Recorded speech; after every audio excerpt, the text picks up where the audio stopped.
그러니까 똑같은 날 했더라고 하더라도 다음날 0시에 되는 반면에 이 임대인이 받은 근저당권은 날이라도 그 즉시 효력이 발생하기 때문에 정부에서 35년 만에 전세 사기의 대책을 마련했습니다. 정부가 전입신고 효력 발생 시점을 앞당겨서 전세 사기 차단에 나섰습니다. 지금까지는 세입자가 전입신고를 마쳐도 그 다음날 0시부터 대항력이 발생하는 구조였거든요. 이 틈을 이용해서 집주인이 추가 담보대출을 받는 사례가 이어졌고 그것이 또 전세 사기로 이어지기도 했습니다. 그래서 정부에서 이 제도를 손보겠다고 나선 것인데요. 1981년 주택임대차보호법 제정 당시부터 문제점으로 지적이 됐었는데 전산 시스템이 미비했고 민법상 원칙 등을 이유로 법무부가 반대해 왔기 때문에 지금까지 이것을 고치지 못하고 있었던 거예요. 전문가들이 이번 제도의 개선은 전세 사기를 막을 수 있는 획기적인 대책이라고 평가했습니다.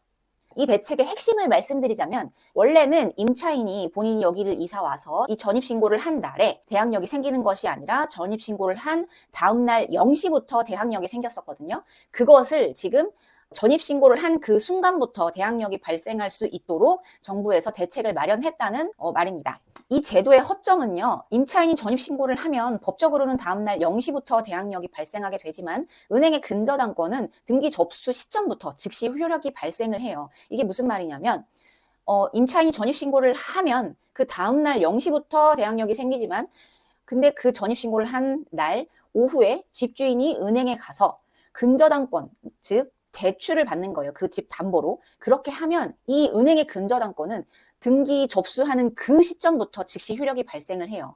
그러니까 똑같은 날 했더라고 하더라도 이제 임차인의 전입신고는 다음날 0시에 되는 반면에 이 임대인이 받은 근저당권은 같은 날이라도 그 즉시 효력이 발생하기 때문에 임차인의 전입신고 효력이 은행 대출 다음으로 미뤄지게 된다는 말이에요.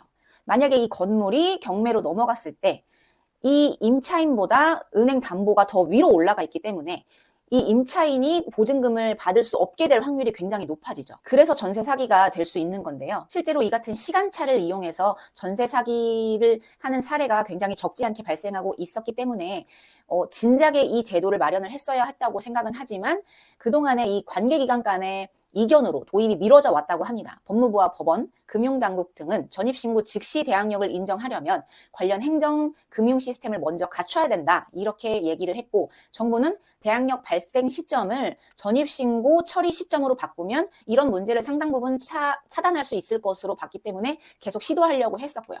세입자가 전입신고를 완료하는 즉시 법적 효력이 생기기 때문에 이제 그 사이의 시간차를 이용해서 집주인이 끼어들어 담보대출을 받는 상황 자체를 원천적으로 줄이겠다는 그런 취지겠죠. 임차인이 계약 전에 이 위험 정보를 한 번에 확인할 수 있는 체계도 마련이 됩니다. 정부는 주택도시보증공사의 안심전세 앱을 통해서 등기 정보와 확정일자, 전입세대 현황, 임대인의 세금 체납 여부 등 선순위 권리 정보를 통합 제공할 계획입니다. 아직 되는 건 아니에요. 이제 될 계획이에요.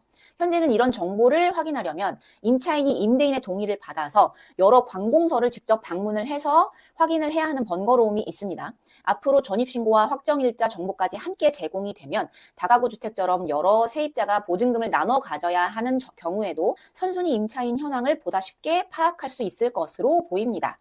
이번에 이 대책으로 인해서 전세 사기를 굉장히 많이 막을 수 있을 것 같아요. 이 시간차를 이용해서 전세 사기를 하는 것 때문에 공인중개사들이 특약을 넣어주기도 했지만 그 특약을 안 지키고 그냥 대출을 받는 집주인도 많았거든요. 이 제도로 인해서 전세 사기가 많이 근절되었으면 좋겠습니다.